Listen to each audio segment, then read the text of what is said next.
Приветствую всех, кто в это время суток слушает программу «Крымский вечер». С вами Александр Янковский. И сегодня в нашей программе мы обсудим вот что. Сегодня, 20 мая 2019 года, Владимир Зеленский официально стал президентом Украины, шестым президентом Украины.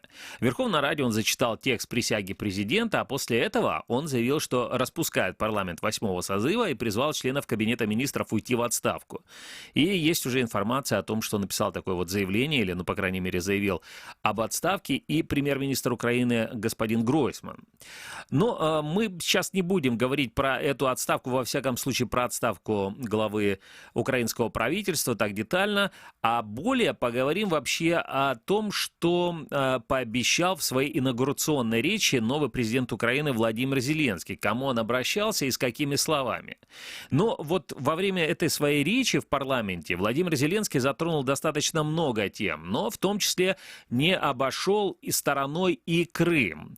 Он говорил о том, что Крым и Донбасс — это наша украинская земля, где мы потеряли главное — это люди. Давайте послушаем прямую речь Владимира Зеленского. Наш наступний виклик – це повернення втрачених територій. Чесно кажучи, мені здається, що це формулювання не зовсім коректне, бо неможливо втратити те, що і так наше по праву. І Крим, і Донбас – це українська земля, де ми втратили не тільки території, ми втратили найголовніше – це людей. И сегодня мы просто должны, я уверен, они нас слышат, возвращать их сознание. Мы потеряли это сознание. Я хочу сказати, так, ми всі українці, де б ми не жили. Бо українець – це не в паспорті. Українець – це тут, це в серці. Это были слова Владимира Зеленского, нового президента Украины, который сегодня, вот официально была уже процедура, после которой он стал уже официально стал президентом Украины с 20 мая 2019 года. Вот говорил он в своей речи и про Крым. А вот насколько реалистичны такие обещания, мы сегодня попробуем разобраться. Что может сделать президент Украины, что в его полномочиях, какие у него есть инструменты для того, чтобы вернуть контроль над оккупированными Россией территорией. Говорить будем далее с Дмитрием Симанским, украинским медиаконсультантом. Дмитрий, приветствую вас. Добрый день.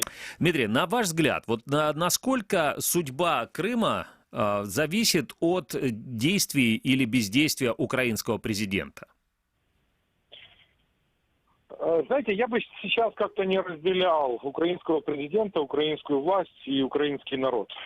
Я думаю, что вот сейчас вот такой уникальный момент, когда без преувеличения это вот единое целое. Во всяком случае пока. И именно поэтому у Владимира Зеленского существует такой серьезный потенциал для того, чтобы менять ситуацию и в вопросе деоккупации Крыма, и в вопросе возвращения оккупированных территорий, и в вопросе построения сильной, независимой, успешной Украины, которая сможет все эти процессы реализовать для того, чтобы всем украинцам жилось хорошо. Вот это я так сформулировал. Хорошо. А если говорить вот про... Он говорит в своей речи, сказал о том, что вот, еще раз давайте попробую процитировать, о том, что мы потеряли самое главное, это люди, и сегодня мы должны возвращать их сознание. Вот что мы потеряли. За эти годы власть не сделала ничего, чтобы они чувствовали себя украинцами. Знали, они не чужие, они наши, они украинцы. И пусть кто угодно раздает хоть по 10 паспортов, это ничего не изменит. Украинец — это не в паспорте, это украинец — это вот здесь. Он показал в сердце. А на ваш взгляд, вот есть инструменты на сегодняшний день у Украины, у материковой Украины, для того, чтобы вот это сделать, реальностью, для того, чтобы вернуть этих людей? Или, может быть, вы не согласны с Зеленским и считаете, что и людей тоже Украина не теряла? Смотрите, мне кажется, что если вот уже говорить как-то совершенно корректно, то я бы назвал тех людей, которые находятся и в Крыму, и на оккупированной территории Донбасса, скорее такими пленными, не знаю, заложниками, именно как это сформулировать точнее. То есть вот Россия, путинская Россия вместе со своими разнообразными крымско-донецкими марионетками просто какую-то часть украинцев, какую-то часть населения Крыма и Донбасса могла просто захватить в плен, сделать заложниками своих имперских этих фантомных болей, сделать, как им кажется, инструментом влияния на политику Украины. изменить внешнеполитический курс Украины, остановить развитие Украины и превратить ее назад, возвратить в состояние колонии России. И вот, повторюсь еще раз, вот сейчас очень важный момент, когда люди очень серьезно доверяют господину Зеленскому. Момент, когда старые политики практически уходят с политической арены в Украине, когда есть возможность перезапустить и политические отношения, и социально-политические отношения в стране. Момент, когда можно по новой построить вот такую страну, вот такую Украину, куда было бы не сложно, не стыдно и комфортно возвращаться тем нашим людям, которые, еще раз повторюсь, по моим оценкам, просто сейчас заложники России. Угу. Но дело в том, что если они заложники, ну вот, да, если вот по этой логике, наверное, так и есть, вот, да, люди, которые являются там и проживают на территории, на оккупированных территориях, и в Крыму, и на Донбассе, они являются заложниками этой ситуации. Тогда получается, что господин Зеленский должен разговаривать с теми, кто оккупировал эту территорию? Или, ну вот, какой механизм вообще может быть возвращения этих территорий? Вряд ли существует один какой-то понятный и легкий механизм. Я думаю, что во многом все будет зависеть от того, какой путь изберет Россия. Во многом будет зависеть от того, насколько сильны будут и санкции, и международное политическое, дипломатическое давление, насколько успешно будет Украина в построении антироссийской, давайте называть вещи своими именами, международной коалиции, насколько уверенными в себе будут вооруженные силы Украины, насколько мы будем состоятельны экономически. То есть не существует какого-то такого золотого ключика, одного решения, которое вот сегодня на завтра позволит решить эту очень сложную задачу. История знает, к сожалению, множество таких примеров, когда страна-оккупант очень длительный период времени не удерживала оккупированную территорию. Но в большинстве случаев, практически всегда, справедливость торжествовала, и люди находили свою родину. Дмитрий, еще один вопрос. Сегодня просто, опять-таки, уже на некоторые заявления Зеленского отреагировали, в том числе и в России. Вот, например, депутат Государственной Думы России из оккупированного Крыма Руслан Бальбек, он сказал, что надеется, что новый состав Верховной Рады сможет построить дорогу без замаскированных ям в отношениях с Россией. Об этом пишет РИА Новости. По словам Бальбека, вот такое решение о досрочных выборах станет показателем избрания нового парламента, взросления политических элит страны. Хочется верить, что новый парламент начнет строить новую дорогу в отношениях с Россией, причем хорошо укатанную, прямую, без замаскированных ям. Это стало бы лучшим показателем взросления украинских политических элит. На ваш взгляд, вот вообще, насколько обоснованы ожидания господина Бальбека по поводу того, что радикально изменится состав Украинской Верховной Рады, этот состав будет более, пророссийским? Во-первых, не читайте российских газет или советских газет и очень легкомысленно думать или интересоваться мнением какого-то российского политика, тем более предателя, тем более человека, который предал свою родину. Это первое. Второе. Нет в Украине политиков, которые были бы пророссийскими политиками. Да, есть политики, которые пытаются разыграть в Украине карту мнимого примирения или налаживания отношений с Россией в своих корыстливых политических или экономических интересах. Но людей, которые сейчас в трезвом уме и добром праве будут выступать за какие-то дружественные, даже не дружественные, просто нормальные отношения с Россией в украинском политикуме нету. И они не возникнут в результате досрочных выборов. Это очень тоже важно. Кроме того, сам господин Зеленский и в своей инаугурационной речи, и во время своей избирательной кампании, он четко и недвусмысленно называл Россию страной-оккупантом, Крым территорией оккупированной, поэтому дом господина, запамятовал его фамилию, он может... Это господин Бальбек. Дмитрий, да. И еще один вопрос. А вот то, что сейчас подал в отставку и премьер-министр Украины, по крайней мере, заявляется, мы не видели еще и указа нового президента о распуске Рады, но тем не менее, вот если на сегодняшний день так говорить, что будут эти досрочные выборы, на самом деле и подали в отставку многие силовики, возможно ли, что это приведет к какому-то, вакууму исполнительной власти на какой-то определенный период, пока будут проводиться все эти выборы и так далее? посмотрите, вот и возвращаясь к предыдущему вопросу и совмещая его с этим вопросом, я хочу сказать, что просто многие россияне не понимают, как работает демократия. Вот то, что сейчас происходит в Украине, это демократический процесс передачи власти. И это нормально. В частности, например, отставка правительства, ну не знаю, если бы вы меня спросили, что это значит, я бы сказал, что в Украине всегда с позиции оппозиционного политика проще идти на выборы, особенно на досрочные выборы. Я думаю, что просто, например, господин Гройсман и значительную часть состава Кабинета министров просто готовится к досрочным парламентским выборам. Вот в этом контексте я бы расценивал заявление господина Гройсмана об отставке. Наверняка найдутся люди, и они существуют, и уже построены институты и в отношении исполнительной власти, правоохранительных органов, силовиков, армии и всего остального, которые спокойно обеспечат нормальную жизнь и Украины, и ее там какие-то задачи военно-дипломатического свойства. Понятно. Спасибо вам. Дмитрий Симанский, украинский медиаконсультант, был на прямой телефонной связи со студией радио «Крым Реалии». Мы продолжаем нашу программу. Далее будем говорить с Евгенией Горюновой, крымским историком и политологом. Евгения, здравствуйте. Добрый вечер. Евгения, на ваш взгляд, вот что было интересного, что вы услышали в обращении господина Зеленского, нового, 6-го президента Украины, по поводу Крыма и в обращении его к крымчанам? Ну, к сожалению, это обращение, это любая инаугурационная речь, это, конечно, больше о стратегии и о смыслах. Так вот, в речи Зеленского, к сожалению, я не услышала ни реальной стратегии, ни смыслов как таковых. То есть это была такая фрагментарная для меня мозаичная речь, в которой было много слов и, собственно говоря, ничего. Поэтому по Крыму здесь можно было только сказать о том, что Крым – это Украина, традиционная уже фраза, которую говорят многие политики в Украине, и о том, что там, по-моему, Чернигова до Симферополя все украинцы, то есть такой посыл. Единственный аспект, который для меня положительный, это то, что Зеленский сказал о обращении, о том, что он будет постоянно обращаться к крымчанам и как бы, и, естественно, к жителям другой оккупированной части Украины, имеется в виду Донбасс, чтобы его услышали, что он будет с ними говорить. Но другой вопрос, а что он будет им говорить, какие смыслы он понесет? Вот этот для меня сегодня остается главный вопрос, главная загадка. Я не услышала смыслов, с которыми будет обращаться, кроме того, что все граждане Украины это украинцы, соответственно, те, кто проживает на оккупированных территориях, это уже украинцы.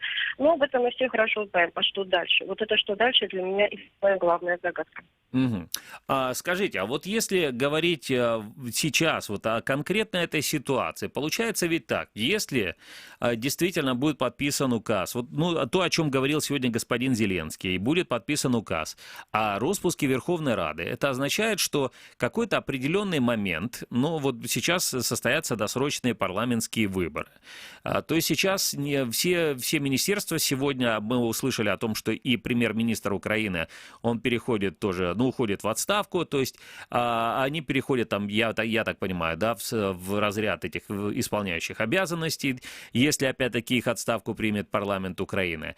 А означает ли это, что вот все эти вещи, да, на какой-то, я имею в виду сейчас оккупированные территории и проблему оккупированных территорий, аннексированного Крыма, Россия, они на какой-то период сейчас уйдут на второй план. Потому что вот во время президентских выборов я не видел, чтобы тема Крыма, она была вот такой, ну, как бы сквозной в программах кандидатов, в выступлениях кандидатов. Были, конечно, моменты, но, тем не менее, это было не главное в тематике выступлений кандидатов в президенты.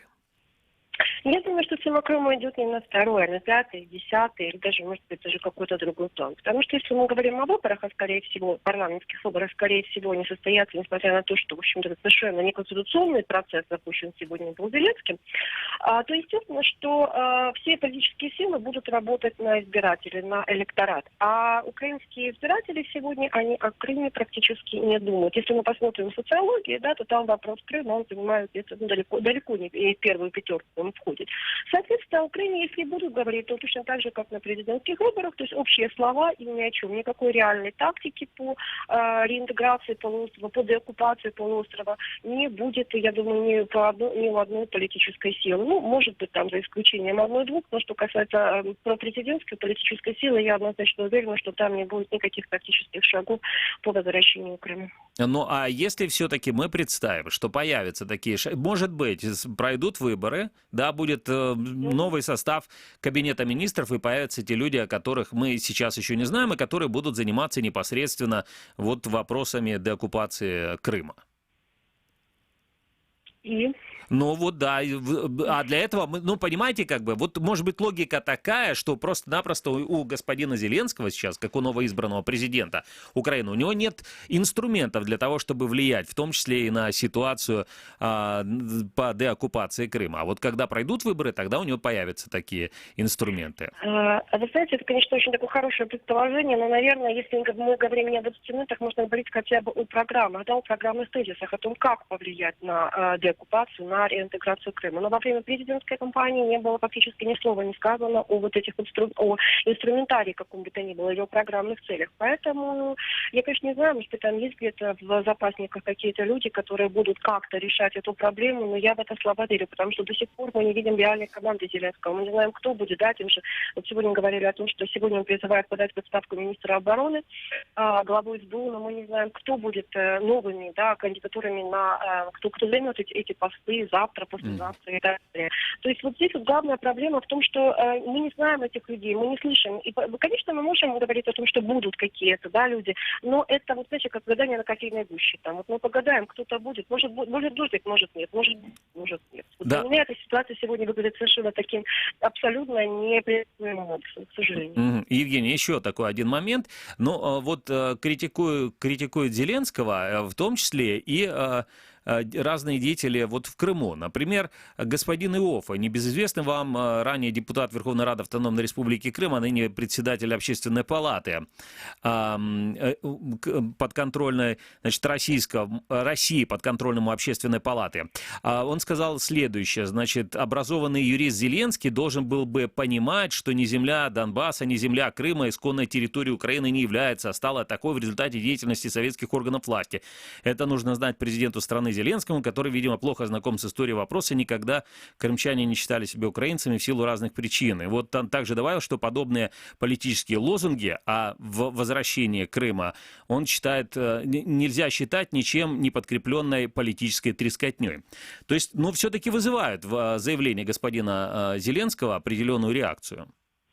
Нет, ну, естественно, если Зеленский говорит о том, что Крым это Украина, то понятно, что Крыму должны отреагировать соответствующим образом и сказать, что нет, Крым это Россия. То есть это действительно, я не скажу, что это адекватная реакция, это просто ответная реакция на любые заявления любого украинского политика о том, что Крым это Украина. То есть если мы посмотрим на реакцию россиян, то она всегда будет такой же, будет однозначной. Поэтому если там по Донбассу, я думаю, что, конечно, Иоффе немножечко перестарался, наверное, то по Крыму эти заявления будут всегда со стопроцентной уверенностью, что Крым наш, никогда мы его отдавать никому не будем. Поэтому здесь как бы я не вижу никаких противоречий со стороны государства. Он отвечает в том же духе, в котором уже 5 лет говорят все крымские, российские чиновники, депутаты, ну и, соответственно, да, другие там лица, имеющие отношение к власти. Спасибо вам. Евгения Горюнова, крымский историк и политолог, была на прямой телефонной связи со студией радио Крым Реалии. Мы продолжаем нашу программу. Напомню, что сегодня говорим, тема главная дня – это инаугурация 6-го президента Украины Владимира Зеленского. Сегодня он выступал в Верховной Раде с инаугурационной речью, в которой в том числе упомянул и про Крым. Далее будем говорить с Гаяной Юксель, советником министра молодежи и спорта по вопросам Крыма и членом Меджлиса крымско-татарского народа. Гаяна, приветствую вас. Здравствуйте. Гаяна, тут теперь уже у меня такой практический вопрос. Если сейчас вот будут назначены досрочные парламентские выборы, о которых сегодня заявил господин Зеленский, о том, что распускается Рада, потом, значит, подает в отставку премьер-министр, но это означает фактически переформатирование всей власти. И теперь у меня возникает такой очень простой вопрос. За 5 лет так и не был создан такой механизм гарантированного присутствия, например, законодательной власти представителей крымско-татарского народа. Но теперь господин Зеленский, например, говорит о том, что необходимо там менять это избирательное право. Вот есть ли какая-то инициатива, может быть, для того, чтобы... Ну вот нет, да, у крымских татар сейчас мажоритарных участков, на которых они могли бы стать депутатами Верховной Рады Украины. Каким образом будет решаться этот вопрос? Во-первых, я, как и все, сегодня следила за инаугурацией президента. хочу сказать, что Крым там, к сожалению, не упомянут. Не упомянуты ни Крым, ни крымские татары. Упомянуты только переселенцы.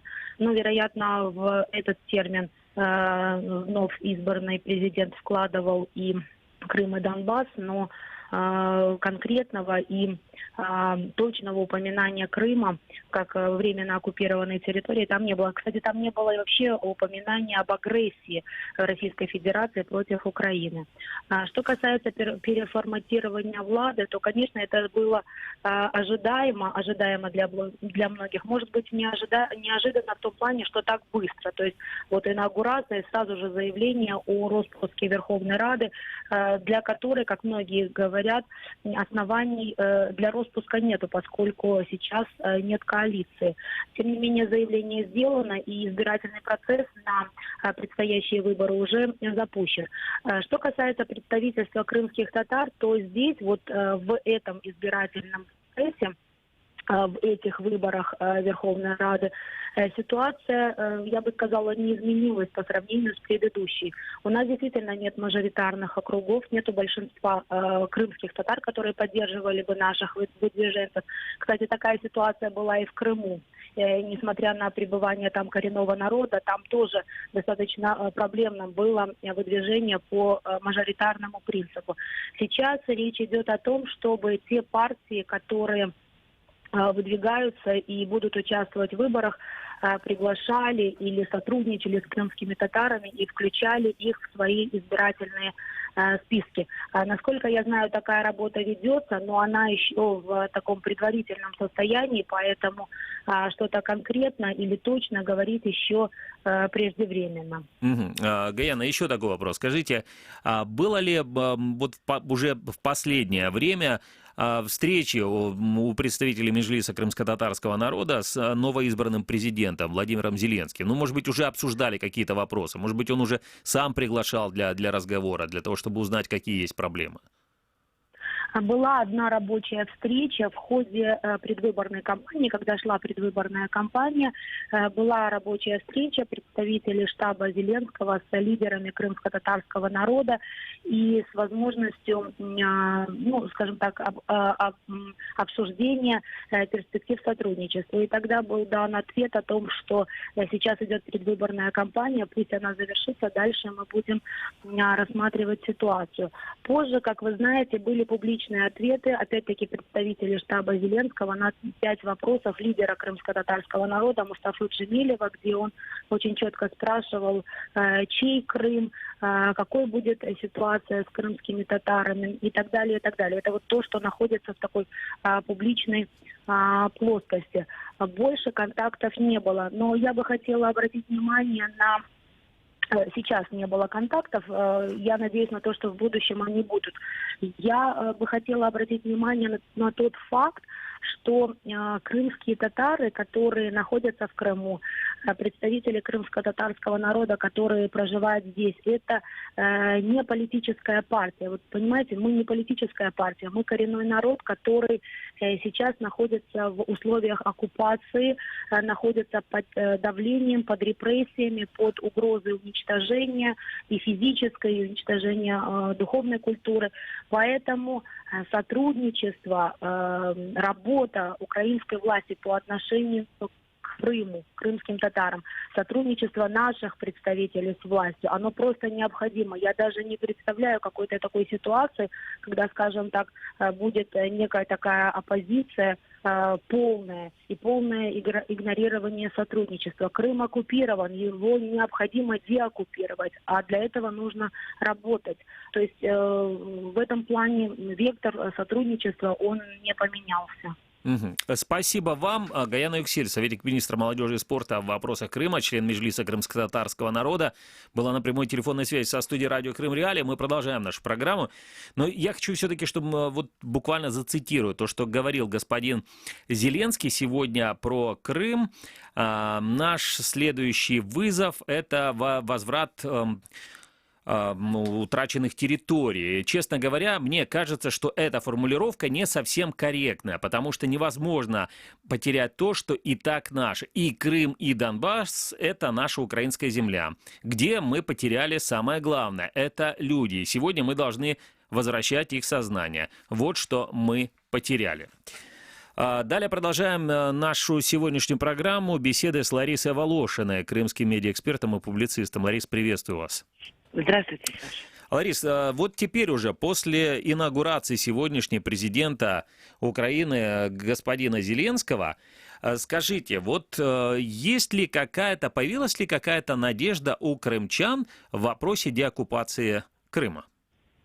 Нет, конечно, в вопросе деоккупации рано питать надежды, потому что ничего конкретного сказано не было, сплошные намеки, а вот в вопросе, например, смены политики по Крыму, это вполне возможно. А в чем вы видите смену политики по Крыму?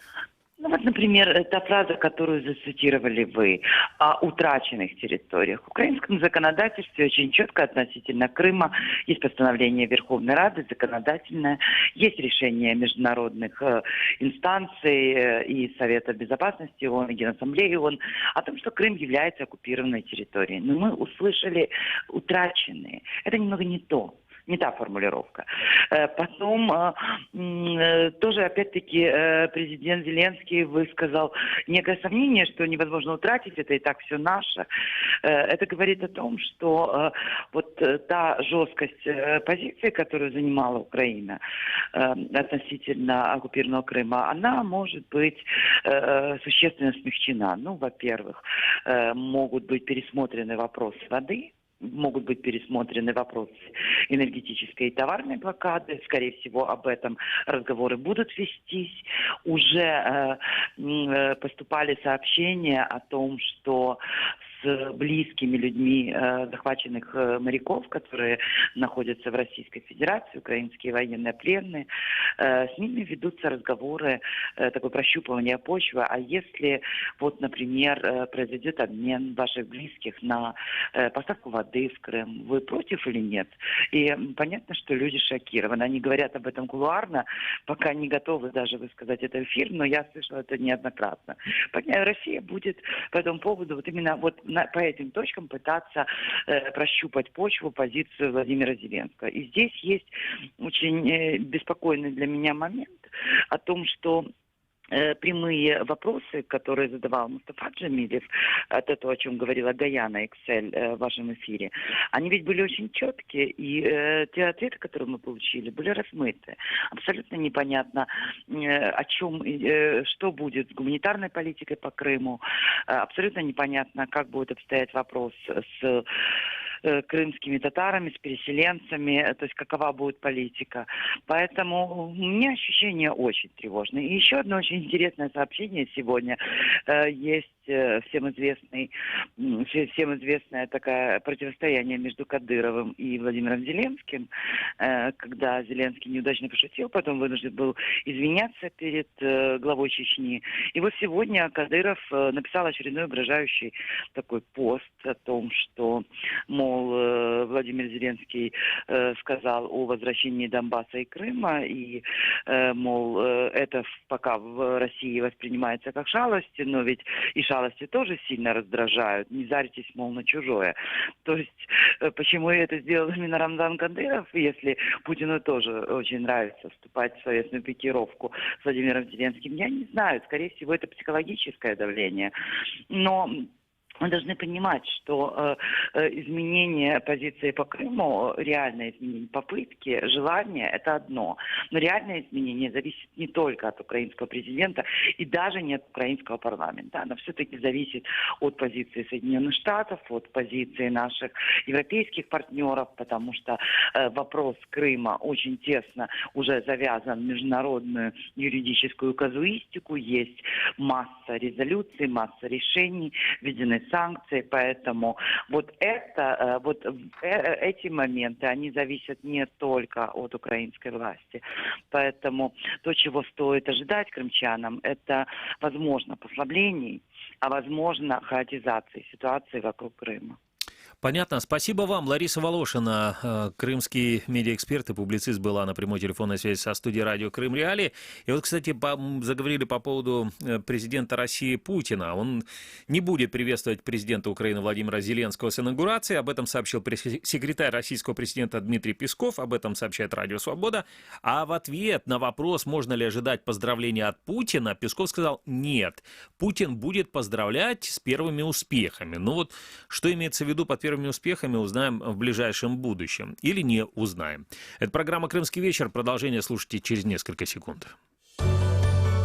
21 сентября 2015 года вы впервые услышали радио «Крым Реалии», а мы впервые вышли в эфир. Каждый день мы готовим новости, ток-шоу и авторские программы. И все потому, что крымчане имеют право знать.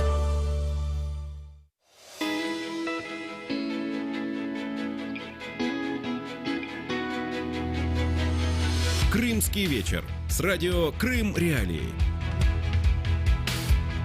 Это радио «Крым Реалии», программа И добрый «Крым». вечер всем тем, кто только присоединился к нам, правда Да, ведь? конечно, Наталья Рибак Да. к нам вернулась и снова присоединилась. Наташа, ну позволь мне вот все-таки вот эту новость зачитать Какую мне. именно? Мне кажется, тут требуется небольшое пояснение.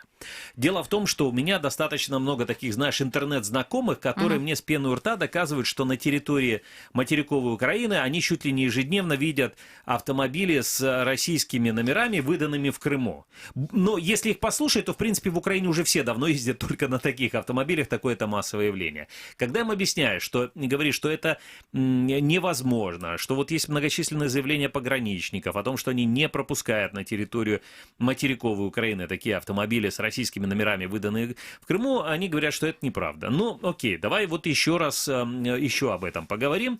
Украинские пограничники не пустили в Украину автомобиль с крымскими номерами. Этот инцидент произошел в порту Одессы. Там пограничники не впустили в Украину автомобиль, который принадлежал прибывшей на теплоходе из Турции гражданке Украины. Отказали за нарушение закона о правилах пересечения админграницы с аннексированным Россией Крымом. Как сообщили в пресс-службе Госпогранслужбы Украины, у автомобиля было свидетельство о регистрации, выданное подконтрольными России ведомствами в Крыму. Ну, то есть есть там как бы ГИБДД, называется по Крыму, российская, ГАИ, и вот они выдают там эти бумажки. Ну, и также пограничники выяснили, что гражданка Украины неоднократно совершала перелеты во время закрытый аэропорт Симферополь. Автомобиль отправили обратно в Турцию, откуда он и приплыл. Единственное, что пограничники не сообщают, на теплоходе его отправили или просто так отправили по морю. С женщиной или все-таки только автомобиля ее Автомобиль, выпустили? А вы скажите, вот, например, я не совсем понимаю, как отличить российский номер от, вот, скажем, крымского, как понять? Значит, те, которые номера выдают на территории Крыма, вот эти подконтрольные России ГИБДДшники, да, они имеют там надпись 82 регион, это на номере. Либо в первые дни выдавали еще так называемые московские там номера, но их легко отличить по букве Е в номерах. То есть специально как бы самым нетерплячим, так скажем, крымчанам, которые хотели быстро-быстро поменять свой номерной знак на автомобиле, им выдавали номера 777 регион, и вот там было и в буквенном еще было Е, это как раз выдавали крымчанам. Ну и в техпаспорте тоже ж указывается. Не, я имела в виду именно визуально, Визуально, как да, воспринять, да, потому да. что в Украине же там много машин, которые с российскими номерами, но они законно, наверное, пересекают. Но я бы не сказал, что так много, да? Во Ну, всяком я случае, часто вижу, видите, я да? встречаюсь, да, но очень много просто, например, путешествуют в Европу, потому что им-то Европа не нужна, как они декларируют, но тем не менее же на курорт, как бы в Сочи, в Краснодарский край не сильно хочется лететь, да, или ехать, и поэтому они через Украину или через Беларусь едут в да. Европу, да, хотя Украина — это Европа. Слушай, есть еще один момент. Вот тут важно сказать, даже что если это женщина, она гражданка Украины, то ее все равно должны впустить на территорию Украины, несмотря на то, что автомобиль ее не впустили. Потому что, есть там админштраф, но, то есть она не гражданка России. Вот если бы она была бы гражданка России, и она бы пыталась бы выехать с территории оккупированного Крыма на, допустим, Херсонскую область соседнюю, да, то ее бы не пустили. И, наверное, запрет бы бы еще было. Конечно, был бы запрет за посещение оккупированных территорий. Ну окей, едем дальше. Что у нас еще новости? Ну, да? вот интересная новость для ялтинских детишек, потому что, наконец, в Ялте решили построить больше детских площадок для детей крымских, играть им негде. И вот сообщила крымская, подконтрольная России крымская власть, собственно говоря, ялтинская власть, что Большой Ялте откроют 25 новых детских площадок. На это потратят, уже известно, 21 миллион рублей. Вот, об этом Крыминформу сообщили в городском департаменте по вопросам жилищно-коммунального хозяйства. Непосредственно в самом городе Ялта построят 11 детских игровых комплексов, еще 3 появятся в Алупке и Гаспре. А вот в Кариизе, Семиизе, Фаросе, Массандре, Высокогорном и Горном появится всего лишь по одной новой площадке. Это я так скажу, в принципе, да, вот и даже не просто посмотря на список детских площадок, я понимаю, что скоро выборы, да, вот когда это уже как примета такая народная, да, если появляются детские площадки, это означает, что скоро будут выборы. Но я думаю, завтра у нас появятся новости о том, что где-то забор покрасили, где-то еще чего-то произошло, спортивные площадки, вот они тоже пользуются спросом, выборам, да, потому что выборы 8 сентября. Осталось совсем мало времени, сколько? Чуть более 3 месяцев. Да, что еще нас ожидает в будущем? В продолжении нашей программы будем рассказывать о ближайшем будущем в Крыму. Что у нас тут? Значит, в Севастополе, но это не совсем будущее, это вчерашние новости, но имеют такие отношения к будущему. В Севастополе 19 мая провели детский парад с военной техникой и советской символикой. Приурочили его к годовщине победы во Второй мировой войне, или как там называют, в Великой Отечественной, и провели его в тот день, когда в Украине вспоминали жертв политических репрессий. Впереди колонны детей прошла военная техника, на которой проехали учащиеся старших классов в форме российской армии. Одетые в различную форму, дети проходили строевым шагом мимо трибуны со взрослыми. Слушайте, ну вот у них неужели... Ну, я понимаю, что нужно как бы параллельно с Украиной проводить какие-то мероприятия, да, ну, показательно, но приурочить ко Второй мировой войне, ну, дальше тянуть эту тему и детей привлекать. Мне вот кажется, самое ужасное, это что привлекают детей, которые, ну, вот эта военизация, да, вот когда ты видишь эти беретки, ну, это... Слушай, 20 лет назад самыми желанными профессиями в России, в соседней России, были профессии банкира там, и юриста. Сейчас вот недавние результаты опроса в российском обществе показывают, что самые желанные профессии – это быть там прокурором, ментом, назовем это так, ну, потому что по-другому это нельзя называть, да, и ФСБшника. То есть человека, который просто приходит и отбирает то, что ему нравится.